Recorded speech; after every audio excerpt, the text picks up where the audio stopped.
सांगून साध येते तुझी धावते वैष्णवाला दिशा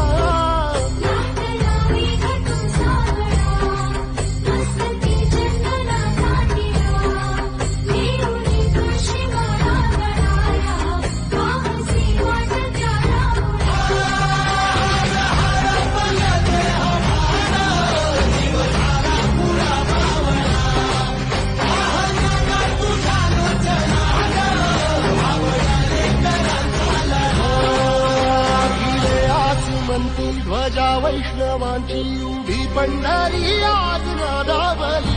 तुझे नाव ओटी तुझे रूप ध्यानी जीवाला तुझी आस गा लागली जरी बाप साऱ्या जगाचा परी तू आम्हाले कराची विठू माऊली